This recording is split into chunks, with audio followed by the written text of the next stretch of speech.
अस्सलाम वालेकुम नाज़रीन, SS न्यूज़ सां गॾु मां आहियां हिरा अब्बासी। सभ खां पहिरियों ख़बर खां आगाह कंदा हलूं त पीपल्स पार्टी जो चेयरमैन बिलावल भुट्टो ज़रदारी अॻूणे MNA सैयद अमीर अली शाह जामोद जी ताज़ियत करण जे लाइ जियंतल कोर्ट पहुतो आहे, जिते हिन अॻूणे MNA सैयद तारिक हुसैन शाह जामोद, सैयद फैसल शाह जामोद, सैयद अब्दुल कादिर शाह जामोद समेत सैयद अमीर अली शाह जामोद जे भाइरनि सां ताज़ियत कई आहे। PP चेयरमैन बिलावल भुट्टो जे अमीर अली शाह जामोद जी ताज़ियत जे हवाले सां उते मौजूद आहे SS न्यूज़ जो डायरेक्टर न्यूज़ ख़ालिद चांडियो। जी ख़ालिद साहब, अपडेट कजो, छा तफ़सीलात आहिनि? जी हीरा, पीपल्स पार्टी जो चेयरमैन बिलावल भुट्टो ज़रदारी अॻूणे MNA सैयद अमीर अली शाह जामोद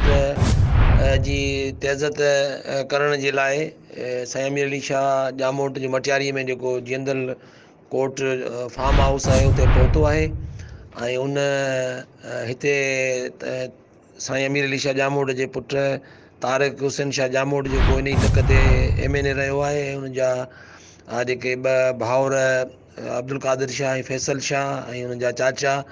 ॿिया जेके वारिस उन्हनि जेको आहे सो उन्हनि सां उन उते पहुची ताज़ियत कई आहे ऐं साईं अमीर अली शाह जामोद जे लाइ दुआऊं घुरियूं आहिनि। बिलावल भुट्टे जो जेको टाइम हुयो उहो 4 बजे जो रखियलु हुयो ऐं तक़रीबन बिलावल भुट्टो पंहिंजे टाइम ते ई पहुतो। उन खां पोइ हुन ताज़ियत करे ऐं साईं अमीर अली शाह जामोद जे इसाले सवाब जे लाइ जेको आहे सो दुआऊं घुरियूं आहिनि ऐं हैदराबाद जी ज़िलई क़यादत सईद कुरैशी अली मोहम्मद सहतो, उन खां अलावा अॻूणो सूबाई वज़ीर जाम ख़ान शोरो ऐं हिते इमदाद पिताफ़ी ऐं मुख़्तलिफ़ जेके आहिनि पार्टी अॻुवान उहे हिते मौजूदु हुआ ऐं उन सां गॾोगॾु अपोज़िशन लीडर जेको ख़ुर्शीद शाह पीपल्स पार्टी जो अहम अॻुवान, उहो बि बिलावल भुट्टो जी तइज़ियत दौरान पाण बि तइज़ियत करणु आयो ऐं उन ई टाइम ते हुते मौजूदु हो, उहो बि हिते साणुसि गॾु हुयो ऐं पीपल्स तक़रीबन हिकिड़े जेतिरो टाइम रखियलु हो उन जे हिसाब सां दुआ घुरण खां पोइ बिलावल भुट्टो हुते रिफ्रेशमेंट कई आहे, चांहि पीती आहे। उन सां गॾोगॾु जेको साईं तारिक शाह जामोद आहे उन सां साईं जी ज़िंदगी जे हवाले सां, उन जे कंट्रीब्यूशन जे हवाले सां उन सां जेको आहे सो ॾुख बि वंडियो आहे ऐं उन सां कुझु शेयर कयो आहे त अमीर अली शाह जामोद जो केॾो वॾो कंट्रीब्यूशन हो, हू के तारीख़ी हवाले सां कहिड़नि कहिड़नि दौरनि में भुट्टे साहब सां गॾु रहियो, उन खां पोइ मोहतरमा बेनज़ीर भुट्टो सां गॾु रहियो ऐं आख़िरी वक़्त ताईं पार्टीअ सां कमिटेड रहियो ऐं तमामु बाअसूल जेको आहे सो हिकिड़ो सियासतदान हो। उनखे इलाही पंहिंजे तक में पॉपुलरिटी हुई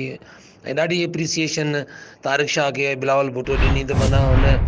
तव्हांजे हवाले सां जेतिरी तरबियत कई आहे ऐं तव्हां हुनजे सॼे तसलसुल खे,